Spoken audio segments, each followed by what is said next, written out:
नमस्कार, मी मोहिनी सोनार. आपण पाहताय TV9 मराठी. बुलेटिनमध्ये टॉप 9 बातम्यांचा आढावा घेणार आहोत. सुरुवात करूयात राजकीय बातम्यांनी.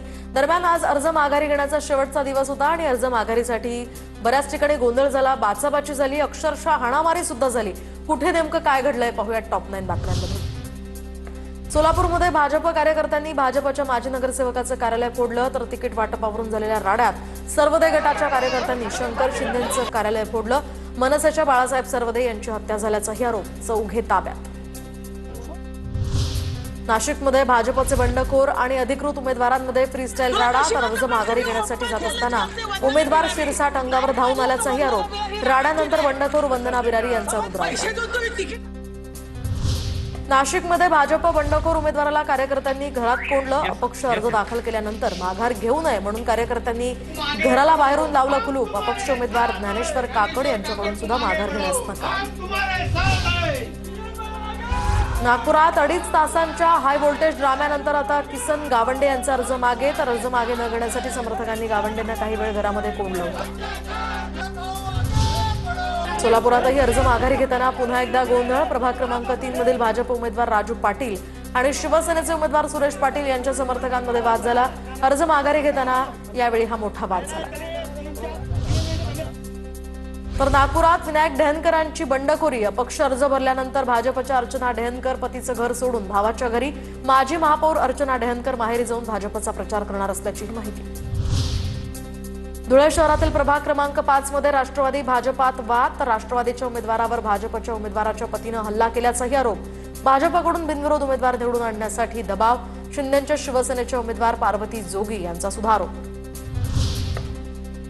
नाशिकच्या पंचवटी विभागीय कार्यालयाबाहेर अपक्ष उमेदवार रुची कुंभारकर यांच्या कार्यकर्त्यांचा माघारीच्या वेळी गोंधळ. दरम्यान उमेदवारांना माघार घेऊ नये म्हणून कार्यकर्त्यांनी घातला गोंधळ. रुची कुंभारकर यांना भाजपकडून तिकीट नाकारल्यानंतर केला अपक्ष उमेदवारांचा दाखल. कल्याण डोंबिवलीमध्ये अर्ज माघारीच्या शेवटच्या तासात गोंधळ. क्रमांक क मध्ये उमेदवारी मागे घेण्यास आलेल्या उमेदवार आणि पोलिसांनी सुरक्षा रक्षकांमध्ये यावेळी जोरदार बाचाबाची झाली. घटनेनंतर काही काळ तणावाची स्थिती.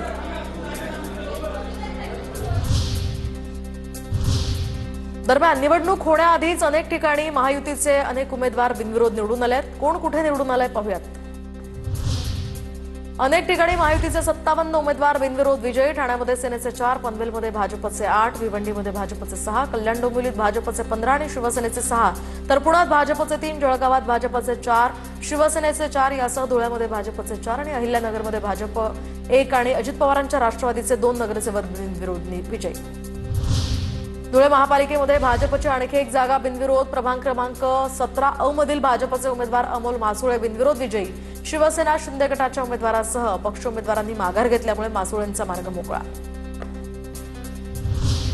ठाण्यामध्ये शिंदेच्या शिवसेनेच्या प्रभाग क्रमांक 18 क मधून सुखदा मोरे, प्रभाग क्रमांक 18 ड मधून राम रेपाळे आणि प्रभाग क्रमांक 5 अ मधून सुलेखा सुधाकर चव्हाण बिनविरोध विजयी, तर प्रभाग क्रमांक 5 ब मधून जयश्री डेव्हिड याही बिनविरोध विजयी. केडीएमसी निवडणुकीमध्ये महायुतीचे 15 उमेदवार बिनविरोध. कल्याण पूर्वेतनं पॅनल क्रमांक 11 अ मधून रेश्मा किरण निचळ, डोंबिवलीतनं 28 ब मधून ज्योती राजन मराठे, तर साई शेलार यांचा प्रभाग क्रमांक 19 क मधून बिनविरोध विजय. प्रभाग क्रमांक 35 मधून भाजपच्या उमेदवार मंजुषा नागपुरे बिनविरोध. सलग तिसऱ्यांदा निवडणुकीच्या रिंगणात होत्या, तर श्रीकांत जगताप हे सुद्धा बिनविरोध विजयी. चंद्रकांत पाटील, मुरलीधर मोहोळ यांच्याकडून विजय उमेदवारांचं स्वागत. पनवेलमध्ये भाजपची 5वी जागा बिनविरोध. पनवेलमध्ये एकूण 5 जागांवर बिनविरोध विजय. भाजपच्या प्रियांका तेजस कानपिळे यांचीही बिनविरोध निवड, तर प्रभाग क्रमांक 20 काँग्रेसच्या रुपाली शिंदे यांची माघार. जळगाव महापालिकेमध्ये शिंदेच्या शिवसेनेचे प्रभाग क्रमांक 2 अ मधून सागर सोनवणे, प्रभाग क्रमांक 19 मधून रेखा चुडामण पाटील बिनविरोध विजयी, तर डॉक्टर गौरव सोनवणे, प्रतिभा देशमुख. नमस्कार, मी मोहिनी सोनार. आपण पाहताय TV9 मराठी. बुलेटिनमध्ये टॉप 9 बातम्यांचा आढावा घेणार आहोत. सुरुवात करूयात राजकीय बातम्यांनी. दरम्यान आज अर्ज माघारी घेण्याचा शेवटचा दिवस होता आणि अर्ज माघारीसाठी बऱ्याच ठिकाणी गोंधळ झाला, बाचाबाची झाली, अक्षरशः हाणामारी सुद्धा झाली. कुठे नेमकं काय घडलंय पाहूयात टॉप 9 बातम्यांमध्ये. सोलापूरमध्ये भाजप कार्यकर्त्यांनी भाजपच्या माजी नगरसेवकाचं कार्यालय फोडलं, तर तिकीट वाटपावरून झालेल्या राड्यात सर्वदे गटाच्या कार्यकर्त्यांनी शंकर शिंदेंचं कार्यालय फोडलं. मनसेच्या बाळासाहेब सर्वदे यांची हत्या झाल्याचाही आरोप. चौघे ताब्यात. नाशिकमध्ये भाजपचे बंडखोर आणि अधिकृत उमेदवारांमध्ये फ्रीस्टाईल राडा, तर अर्ज माघारी घेण्यासाठी जात असताना उमेदवार शिरसाट अंगावर धावून आल्याचाही आरोप. राड्यानंतर बंडखोर वंदना बिरारी यांचा रुद्रावतार. नाशिकमध्ये भाजप बंडखोर उमेदवाराला कार्यकर्त्यांनी घरात कोंडलं. अपक्ष अर्ज दाखल केल्यानंतर माघार घेऊ नये म्हणून कार्यकर्त्यांनी घराला बाहेरून लावलं कुलूप. अपक्ष उमेदवार ज्ञानेश्वर काकड यांच्याकडून सुद्धा माघार घेण्यास नकार. नागपुरात 2.5 तासांच्या हाय व्होल्टेज ड्राम्यानंतर आता किसन गावंडे यांचा अर्ज मागे, तर अर्ज मागे न घेण्यासाठी समर्थकांनी गावंडेंना काही वेळ घरामध्ये कोंडलं होतं. सोलापुरातही अर्ज माघारी घेताना पुन्हा एकदा गोंधळ. प्रभाग क्रमांक 3 मधील भाजप उमेदवार राजू पाटील आणि शिवसेनेचे उमेदवार सुरेश पाटील यांच्या समर्थकांमध्ये वाद झाला. अर्ज माघारी घेताना यावेळी हा मोठा वाद झाला. तर नागपुरात विनायक ढेहनकरांची बंडखोरी. अपक्ष अर्ज भरल्यानंतर भाजपच्या अर्चना ढेहनकर पतीचं घर सोडून भावाच्या घरी. माजी महापौर अर्चना ढेहनकर माहेरी जाऊन भाजपचा प्रचार करणार असल्याची माहिती.